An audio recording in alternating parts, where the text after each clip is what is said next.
Yo, so I want to put y'all onto something that I kind of peeped earlier today, just in my morning routine, thinking this is the genius of the system.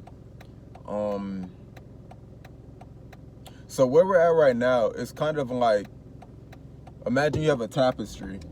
If you don't know what a tapestry is, imagine like a woven blanket, and you're doing two things simultaneously.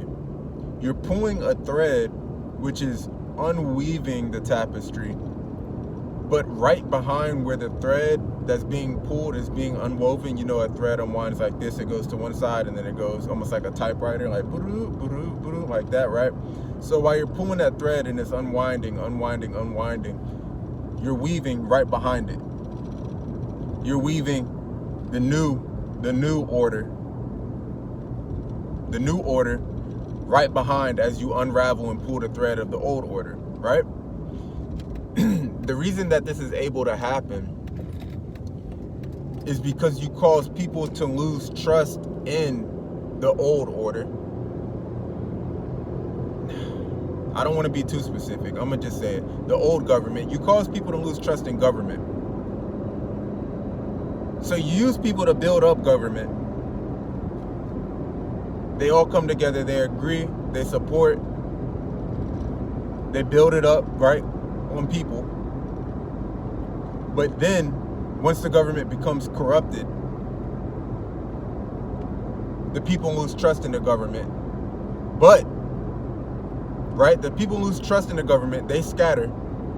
I don't trust the government anymore, so I'm an island. However, the government has already been established. It still reigns, and it still has power. Even if you don't trust in it, even if you don't want to participate in it, even if whatever the case may be, you've helped build it up, put it together, it became corrupted, you disperse, but the order still exists.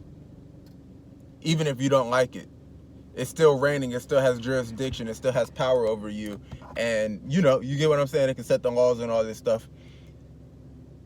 And that's it. That's really the genius behind it. And I say it's genius because it's not this isn't a coincidental thing. This isn't something that happened by accident. This isn't just something, that just you're playing chess and then you see that your opponent accidentally exposed himself, so then you take advantage. No, this is something that you've been plotting and you've been moving your pieces to make your opponent move his pieces a certain way, so then you can get to that point where you say, checkmate. This has been happening. Get people to stop trusting in the old order. So what that does, when people stop trusting in the old order, as you pull, now they just see the order in general, right? So we have three orders. We have an old order, which exists. It is standing.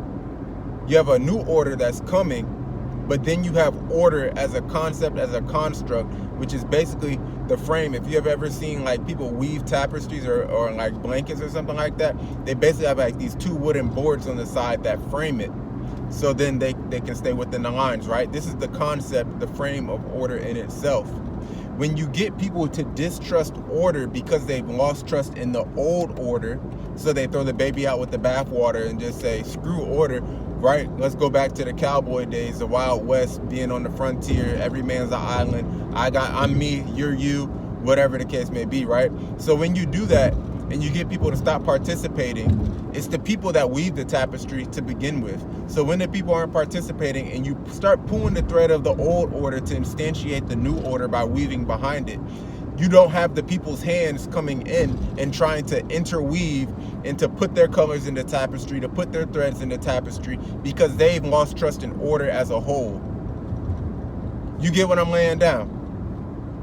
One more time, and then I'm done. This ain't no long drawn out whatever. Use the people to build order and an order. The order that is instantiated, which is now the old order, becomes corrupt and people distrust it, so they no longer want to participate in order as a whole. So now that you have order established, you've used the people to build these frameworks to get order, As you unravel the old order, you can now install this new system, this new order, without the people participating and putting their hands in the way because they no longer have trust in order. What do we do with this information? Right? It's no use. If we're gonna point out problems, let's try to point out a solution as well. No use in just exposing problems. So what do?